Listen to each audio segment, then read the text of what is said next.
Bueno, vamos a hablar sobre psicopatología de la atención y orientación. Para empezar, tenemos que saber el concepto de lo que es la atención. Atención es la capacidad de seleccionar la información sensorial en un momento determinado y dirigir los procesos mentales.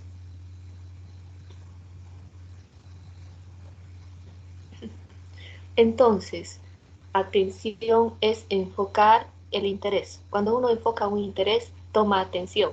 La concentración es mantener este enfoque del interés. La perseveración es mantener el comportamiento por un largo periodo de tiempo.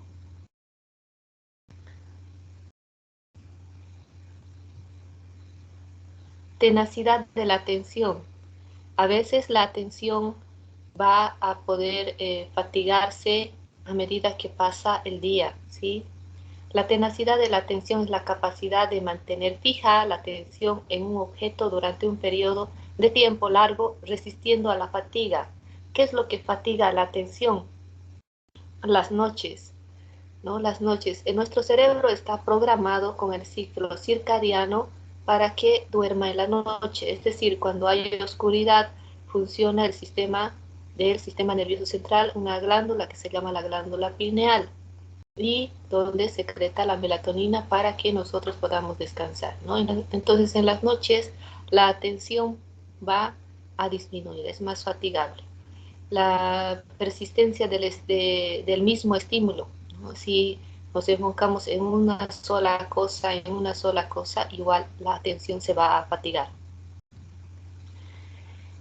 Formas o tipos de atención. Tenemos dos tipos de atención, atención espontánea y atención voluntaria. La atención espontánea es una atención fisiológica, automática y refleja, la forma más natural y simple de atención. Es requerida por toda la estimulación interna y externa. Por ejemplo, de repente estamos pasando clase práctica y alguien entra por la puerta. Entonces, automáticamente todos giran para ver quién entró o quién está ahí. Esa es la atención espontánea. La atención voluntaria es una atención dirigida donde yo tengo la voluntad de atender. Si tengo que atender a mi docente, tengo esa voluntad de atender. O si estoy leyendo un libro, tengo que atender a ese libro que leo, ¿no? Es la atención voluntaria. Factores estimulantes de la atención. ¿Qué puede estimular la atención? La magnitud. Algo grande. Por ejemplo, una manifestación en la calle. Ay, ¿qué es eso, no? Y nos estimula la atención. La repetición. Cuando repite, también se puede estimular la atención. La desaparición. De repente alguien se le perdió el celular en la clase, ¿no? Y empiezan a buscar en la clase, se perdió un celular, desapareció. La atención va enfocado a esa pérdida, digamos, de ese celular. Novedad, variedad o rareza. De repente uno de sus compañeros se viene con un cabello pintado de verde o azul. Ah, entonces es novedad, es una variedad, es una rareza, ¿no? Y todos van a tener la atención a ese compañero.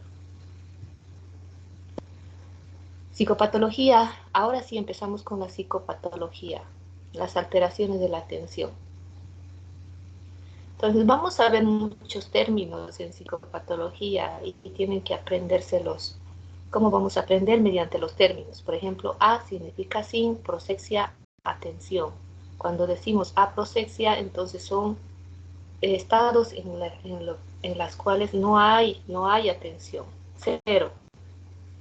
Por ejemplo, en los estados de coma, estados estupurosos profundos. Cuando hablamos de conciencia, hablamos cuando hay coma, no hay respuesta a los estímulos, ¿no? Entonces hay aprosexia, no hay atención. En los estados estupurosos profundos también no hay atención.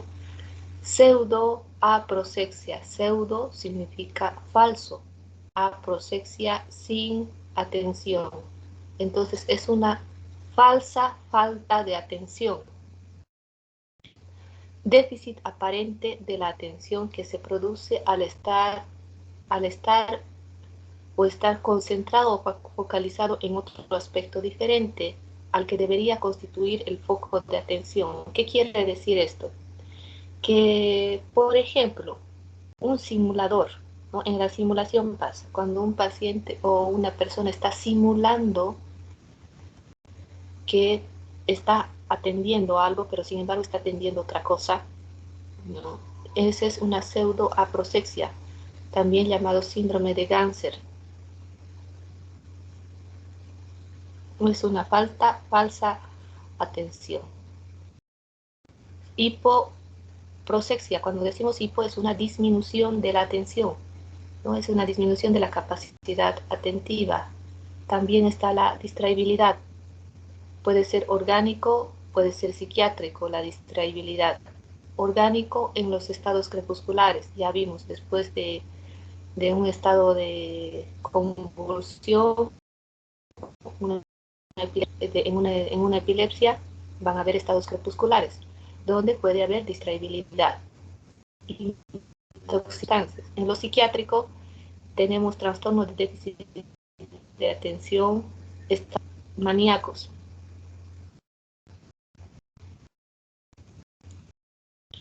En los trans que están muy distraídos y están constantemente distraídos, ¿sí? Constantemente distraídos en otras situaciones que no corresponden a los estudios.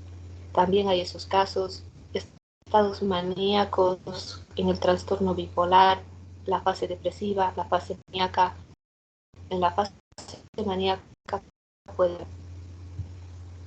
hiperprosexia, significa aumento de la atención. Es una atención excesiva a todos los estímulos internos y externos. Por ejemplo, los pacientes delirantes o paranoides.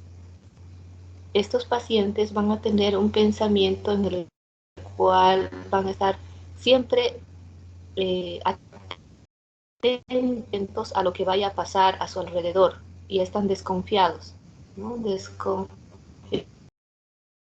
de o alguien puede estar haciendo algún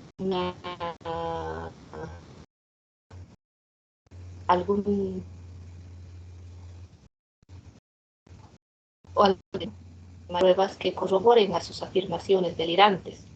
Es decir, el paciente va a tratar de buscar pruebas para decirle a la otra persona que no le cree que sí es verdad lo que él dice, ¿no? Entonces, cuando decimos delirante o paranoide, quiere decir que el paciente está fuera de la realidad, que son ideas falsas que tiene. En la fase maníaca, están muy atentos a todo. Paraprosexia, para significa anormal, prosexia, atención. Entonces es una atención anormal o anómala, que tiene una dirección anómala. Por ejemplo, en la hipocondría. En la hipocondría los pacientes están constantemente atendiendo alguna falla o algún síntoma en su organismo. Entonces estos pacientes van a decir que tienen alguna enfermedad y la atención va a estar enfocada en cualquier molestia que tenga en el cuerpo para proceder.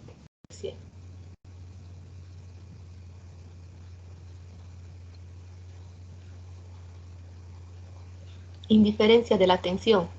En la indiferencia de la atención hay una falta de motivación para atender o para concentrarse, para mantener la atención a los estímulos externos y psíquicos, ¿no? Es decir, que este paciente no le importa tomar atención, es indiferente a lo que vaya a suceder. Ocurrir en las esquizofrenias, pacientes depresivos, pacientes con demencia, cuya la información les hace recurrir a la indiferencia, ¿no? Entonces estos pacientes van a estar indiferentes, como que no le pasa o alguien que habla. Inatención selectiva.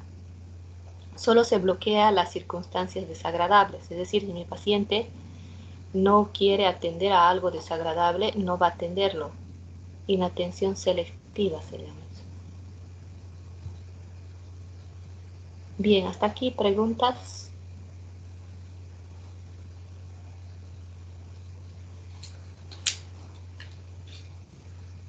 Bueno, Doctora, sigamos entonces en psicopatología para significa, ¿qué dijo? ¿Cómo dice? En psicopatología, ¿qué significaría para? Anormal. Anormal. Ya, doctora, está bien. Como ya, eso, anormal, que no es normal, paranormal. Ya. Sigamos en orientación. La orientación y conciencia son dos funciones que en realidad no se pueden separar. Es decir, si mi paciente no va a tener la conciencia, un nivel de conciencia estable en estado de vigilia, la orientación también va a disminuir. Entonces nos dice que pues el individuo solo puede orientarse si su conciencia se mantiene en perfecta lucidez. El hipocampo es la estructura cerebral más asociada a la consolidación de imágenes topográficas, es decir, que ahí se va a ir almacenando, ¿no?, la orientación, ¿no? Bien. Se llama orientación a la capacidad de precisar datos sobre nuestra situación real en el ambiente y sobre nosotros mismos. Y es por eso que la orientación se divide en dos: la orientación autopsíquica y la alopsíquica. La orientación autopsíquica se refiere a la persona misma, a uno mismo, es decir, cuál es su nombre, qué edad tiene, a qué se dedica. Es una orientación autopsíquica. Si el paciente me refiere todo, que cuál es su nombre, qué edad tiene, está orientado de una forma normal en la orientación autopsíquica. La orientación autopsíquica está conservada. En la orientación alopsíquica hace referencia a la capacidad de ubicación en tiempo y en espacio. ¿Cómo se examina el estado de orientación? La orientación autopsíquica basta con preguntar el nombre, apellido, edad, profesión. El desconocimiento de la identidad implica un severo desorden orgánico cerebral o puede ser un trastorno mental. Por ejemplo, en los trastornos de retraso mental, puede decir el paciente que tiene 10 años, sin embargo tiene 30, o puede decir que tiene 5, sin embargo tiene 20, ¿no? Entonces, la orientación autopsíquica puede ser también orgánico cerebral y también psiquiátrico. La orientación alopsíquica, preguntamos el tiempo, qué día es, qué mes, el año, el día de la semana, si es de día o es de noche, y en el espacio, en qué país nos encontramos, qué ciudad es, dónde vive usted. Es la orientación en el espacio. Esa es la orientación alopsíquica, tiempo-espacio. ¿En qué casos puede ocurrir una desorientación? Una desorientación también puede ocurrir en los trastornos de conciencia, como habíamos dicho, ¿no? Puede ser en la somnolencia, obnubilación, estupor, un estado de ánimo muy exaltado, como en la manía, crisis de angustia, pánico, déficit de memoria, interpretación delirante, indiferencia o apatía, absurda desorientación en un simulador. Entonces, repasemos de a poco. La desorientación orgánica. La desorientación orgánica es la pérdida de la capacidad para orientarse en el lugar y en el tiempo. Y generalmente esto se va a dar cuando decimos orgánico, nos referimos que hay una falla en la masa encefálica o una alteración estructural en la masa encefálica. Puede ser un tumor, un accidente cerebrovascular o una epilepsia. Esa es la desorientación orgánica. Los sujetos están confusos, se observa una desorientación profunda con incapacidad para reconocer en qué momento del día se encuentran, mañana, tarde o noche. No saben si es la mañana, tarde o noche. Doble orientación, llamada también orientación errónea, delirante o contabilidad doble, porque el enfermo se orienta con sus parámetros anormales con los correctos. Por ejemplo, un paciente que está delirante puede decir que él es el rey de España, ¿no? En la orientación autopsíquica está alterada. Y puede decir que sí, es el rey de España, pero que está en Bolivia, claro, sí se encuentra en Bolivia. Eso es verdad. Entonces hay doble orientación por un delirio y también porque está normal la orientación a lo psíquica, es decir, sí sabe dónde se encuentra, en qué país se encuentra, en qué ciudad. ¿No? Eso significa doble orientación. En psicopatología, seguimos con la psicopatología de la orientación. La orientación apática, como habíamos hablado en la indiferencia de la atención, igual hay una desorientación apática en los pacientes que están desmotivados, que no les interesa qué día, qué fecha, quiénes son ellos mismos, no les interesa, no hay interés, no hay motivación. En los pacientes con esquizofrenia también vamos a ver, y en las personas normales. ¿Cómo es eso? Las personas normales. Cuando una persona está en una situación en la cual es monótona su actividad y constantemente está en el mismo lugar, puede tener una desorientación apática. Cuando ustedes estén en el internado, encerrados en los hospitales todo el día, de repente se les va a olvidar qué día es, qué mes es, ¿no? La fecha, bueno, claro, eso es normal, ¿no? Pero qué día es, ¿no? Y se desorienta, es la desorientación apática, porque tienen actividades monótonas que es lo mismo, lo mismo, lo mismo, ¿no? Es- Desde ya nomás, ya me olvido los días, doctora, hasta la fecha. ¿Cómo dice? Desde ya nomás yo no se olvida los días, doctora, por esto los parciales, ¿no? Ya, sí, sí, sí, también es una desorientación apática, porque no están está como un proceso ya muy, muy monótono, ¿no? Que lo mismo, lo mismo, lo mismo. Eh, bueno, desorientación amnésica, como su nombre indica. Cuando hay una amnesia, es decir, pérdida de memoria, también se puede deteriorar la orientación, como en los pacientes con Alzheimer o pacientes con demencia, enfermos seniles, es decir, un paciente que ya tiene una edad avanzada, ¿no? Entonces puede desorientarse, pero porque tiene amnesia, hay una pérdida de memoria.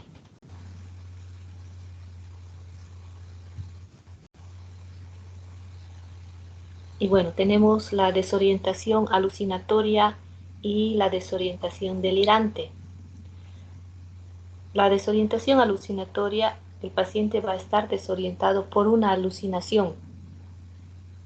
¿Qué es una alucinación? Es una alteración de la sensopercepción en la cual no hay un estímulo externo real. Es decir, ¿puedo yo escuchar unas campanas? ¿Ustedes escuchan? No.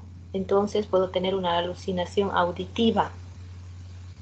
¿Ya? Entonces, cuando el paciente tiene una alucinación, por ejemplo, una alucinación auditiva, como les dije, escucho campanas, puede decir, estoy en la iglesia, pero no está en la iglesia, está en su habitación, ¿no? O puede estar en otro lugar que no es la iglesia.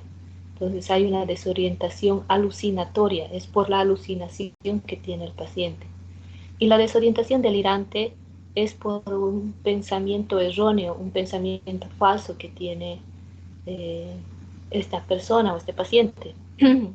Como les decía, el ejemplo de que soy el rey de España, ¿no? Y tiene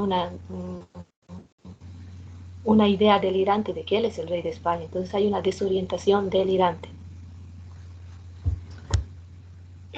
Hasta aquí tienen preguntas, dudas. Doctora, Doctora, la doble desorientación está presente en la manía, en la bipolaridad, en estado de manía. La doble orientación, sí, sí, sí. Puede ser un paciente que esté delirante, ¿no? Que tenga delirios. Y en la manía hay delirios, en el trastorno bipolar, en la fase maníaca hay delirios. En las esquizofrenias hay delirios. En las psicosis breves hay delirios. Entonces puede ser una doble orientación cuando el paciente sí sabe en qué país, en qué dónde está, pero tiene una idea delirante de que él es otra persona, por ejemplo, tiene una idea delirante que es un artista famoso, ¿no? Puede decir soy Michael Jackson o soy Lady Gaga, ¿no? No hay una orientación autopsíquica, pero sí hay una orientación alopsíquica. Él sabe que está en Bolivia, que está en Santa Cruz de la Sierra, es una doble orientación. doctora, una Entendí. confirmación. ¿Sí? Toda esa alteración del estado de la atención y de la orientación siempre está clasificada en una de los estados estuporosos, crepusculares y la amnesia como también, que la persona olvida su nombre y todo más. Pero Cuando, sí. en afecciones metabólicas como sepsis, como sobreinsuficiencia renal, que también afecta afección realmente de la áurea, ¿no? Que afecta a medula o una TEC. También se encuadra todo eso. Cuando un paciente baja el nivel de conciencia, vamos a repasar los niveles de conciencia en las alteraciones cuantitativas. El estado de vigilia es normal, entonces puede iniciar con una somnolencia, ¿no? Cuando el paciente está somnoliento o ustedes están despertando, pueden sí desorientarse un poco, ¿no? Ay, ¿dónde estoy? ¿Qué tenía que hacer la somnolencia? Puede empezar con una desorientación. Luego de la somnolencia viene la obnubilación. El paciente sí está desorientado. Obnubilación, estupor, coma, no hay orientación, no hay atención.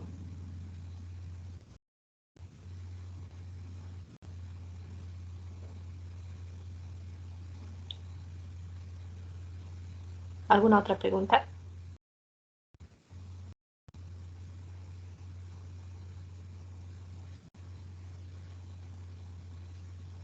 Y Pues en afección metabólica, doctora.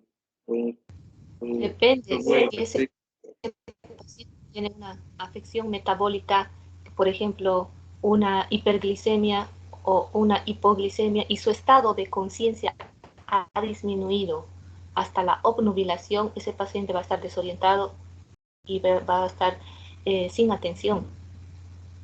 Depende del nivel de conciencia. Gracias, doctora.